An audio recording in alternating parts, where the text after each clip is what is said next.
Now then, for game 2, it seems like our hunter from MRC wants to play and to play this one more safe, but if you have seen the thumbnail, of course, it's a prosy ban. I feel like if you ban Prospector first ban, it shows way too much of what you want to play.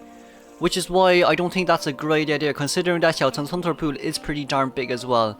But knowing his An is genuinely very good, especially against the counters like, you know, the entomologist, etc, etc. But it does seem like we want to go straight to middle instead. Breaking this pallet will definitely be the wisest choice of it all. Now, it does seem like it'll be a trump card detention with triple pallet breaking here. And of course a berserker. Shadow coming in with another portal, but sadly that card didn't really bite, and there's no window lock, so it does seem like the priestess can utilize this and start looping here for quite a long time. It's also considering the fact that she has 3 portals now, and then of course the Ant will be stunned. Addiction will definitely not come into effect, but wait, no, he didn't actually bring berserker. No, he didn't bring Desperate Fight, my bad. So the stuns will remain the same. Here as you do see as well, Shadow with another long portal, deciding to throw the cat out immediately. If she didn't take the portal, then yes, the cat makes sense. But if she did throw the portal, then the cat doesn't make sense, because you shouldn't do it like that. Now then, paralyzing the survivors, allowing the cat to go straight into cooldown. Sees what Anti-Current is, but did not get a hit on Anti-Current sadly. The problem with Anti didn't bring Weber's Law, never mind.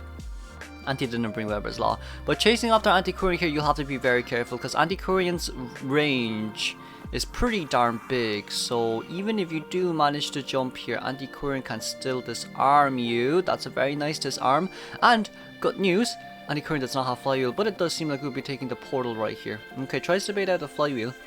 But it does seem like she doesn't have any. Now then, throws the cat out once again. It seems like this cat will bite on towards the mercenary. We're probably not going to chase after the mercenary, considering that it's already 120 seconds into the game. Shelton's blink is still up. So it kind of hurts here for the Ant to not be able to use their blink, but also when using blink you need to be careful of disarm as well. This still does seem like a 3-man endgame. No, well, it's a 4-man endgame to be more exact. Wants to bait out the hit right there. Yeah, this is the biggest problem. This is genuinely the biggest problem when it comes to Ant versus Anti-Current. Anti-Current can still manage to stun you when Ant jumps in. You could argue the fact that, hey, she should have just paralyzed. She should have just paralyzed the survivors with the cats, and then so that she can blink in. But saving blink there, I guess it was a really good try. It's a really good try. I mean, you want to save blink just in case anything happens. But here's you do see as well, change blink straight to what again? Straight to teleport. We're gonna get a stun right there, but sadly the second cat came back just on time for the instant stun. Now then, getting the guaranteed rescue here, AK should be able to contain freely for 20 seconds. The rebound kite potential is pretty darn low, and there's really no point for a Anti-Current to use her flute right now, considering the fact that she still has half of them for endgame. There's a chance for this to end up as a 4-man escape, depending on where the dungeon is. But it does seem like from Mercy's side right now, he wants to open chests for the Antiquarian. I think even if Mercy does fail rescue, it's fine. They pop the cipher. Mercy has elbow pads, and Mercy has... No, we're gonna give the elbow pads to... We're gonna give the elbow pads to Antiquarian, and then we're gonna use a stopwatch for ourselves as well. Mercy's thinking leaving 1 elbow pad for himself. Let's see. No, Mercenary's gonna run somewhere else. It does seem like they successfully placed the elbow pads at the entrance of the church, perhaps, but now coming in immediately gets a hit right there. Sadly the cats came back a little bit too late, gets it on the Curium, and it'll be an immediate cipher pop. Mercenaries is by the gate right now, so the endgame gate will be opening pretty darn fast. We also do see where the long portal is. We decide to throw out the cat here.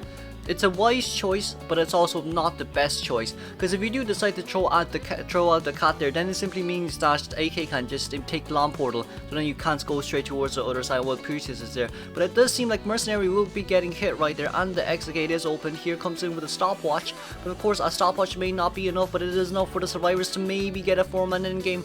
Throws the cat out again, sees where the Anti-Current is, but it doesn't seem like it'll be enough right now, which is a little bit of an unfortunate side for us. Decides to cross the cat's back, but it does not seem like... Oh wait, it did jump on, and it does seem like we're going to guarantee the 3-1 elimination. A bit unfortunate from Ant's side, but yeah, I guess it is what it is now. Really just putting the distance there hurt it and quite a bit. Let's move on towards second half, shall we? Moving on, we're gonna have second half with GR Super Rich's Bloody Queen coming out with the Mama from, I forgot the anime name, but anyways, coming back in. It does seem like the first mirror is coming in, straight hitting towards Cinco right there. Wow, that is some good ass long mirror. And of course, from the Persona side, we're gonna have Trump card detention, Wish, Impulsive, and of course, Claustrophobia with Bye Bye and Fear. 30 seconds into the game, the first mirror landing there. If he can land the second mirror right now, then of course it'll be a really fast down, considering the survivors has just started decoding. Now here, as we do see as well, Cinco has to be very careful here. Decides to throw the mirror out, mirror on the wall. He needs to stay near, the window. Wait a second, cannot bounce the BQ off him.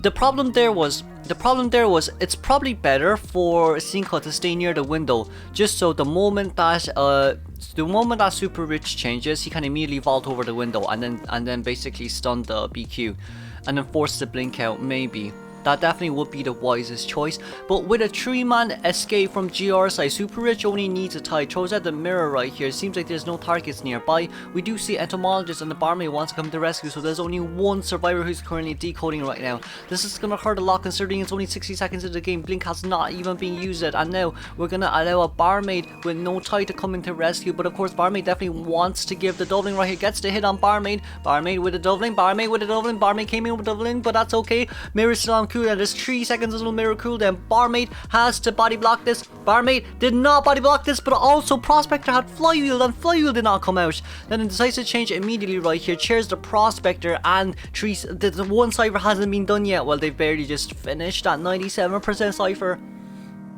But that wasn't enough. That's not enough. Oh, wants to get rid of the wall right there, but it seems like it hit the chair by accident. Hwata couldn't finish his cipher. He wanted to come in early just in case something bad happens. But it does seem like we're going to be having a mirror coming in from Xiaodi right here. And it does seem like that mirror will hit, thankfully. And also from Hwata's side, already being near the chair, we'll get a normal rescue. Cannot body block here, because if you get a double down, I think it's over. It's really up to Cinco here. He does have Flywheel.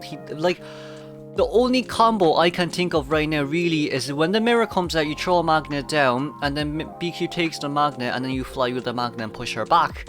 But of course, Cinco sees where the mirror is. There's no flywheel and there's no magnet.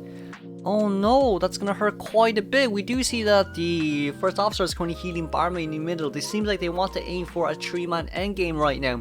But I don't think it's possible, considering the fact that Blink still has not been used. Even though it may be 3 ciphers done, it's a BQ with a mirror and a blink on her hand. So this BQ definitely will not down any survivors slow at all. We do see where Nanako is as well. Does not want to start decoding just because we don't want Super Rich to come after Nanako. And then does see where the mirror is. Xiaodi has to be very careful right here. Very successful dodge from Xiaodi. But of course with an impulsive, that hit it. Oh, but we were able to drink right here. At least there's a 15-second window for barmaid to fully heal up. Unless Super Rich can bait the... No, you can't really bait it. Sadly, you can't really bait it. You can't bait that, you cannot bait the red light there, especially with the fact that red light goes through. Xiaodi does not have flywheel and will be immediately going down there.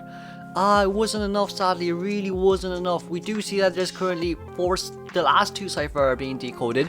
One cipher 99%, the other one at 89%, and Nanako cipher is almost done. But it does seem like the first officer... it does seem like Nanako wants to come rescue instead.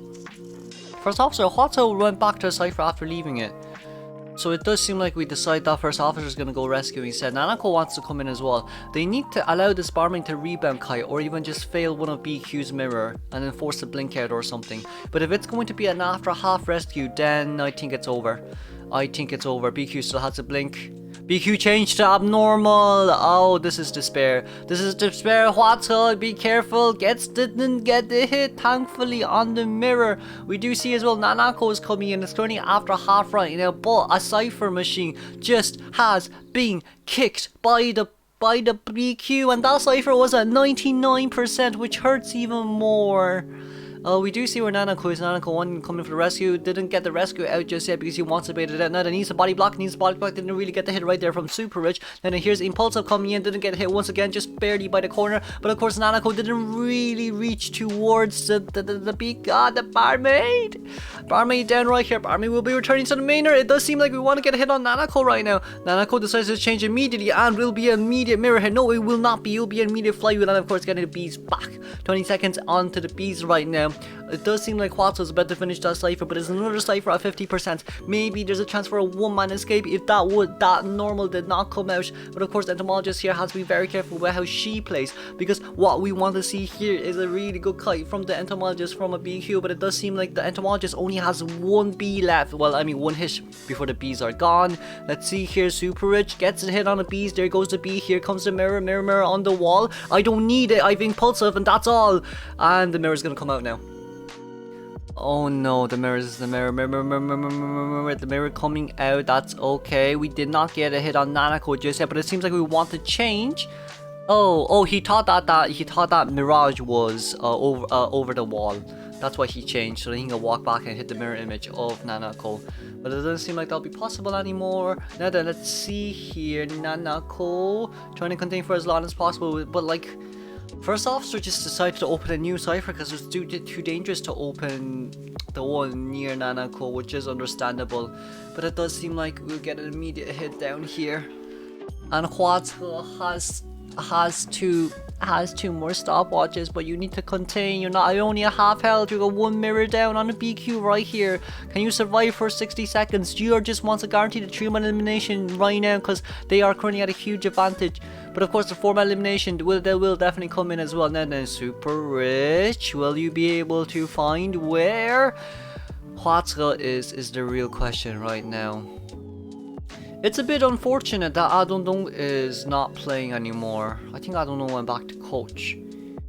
Let's see, Super Rich coming out right now, changing immediately, but there's no targets nearby. Super Rich, you're very close towards the First Officer right now. I think we'll be able to sniff the First Officer out, seeing where he is right now. First Officer is gone, is what I'm gonna say, because First Officer, I mean, even if First Officer's stopwatch has a huge range, his second one doesn't, so you can stall for 10 seconds at most before BQ gets her mirror ready. But for Huato right here, he has to come in, uses that, but it does seem like we'll be getting a hit right there, sadly. That is very unfortunate. Very, very, very unfortunate. Downing immediately right there. Let's congratulate the 4-man elimination for Super Rich. Moving on to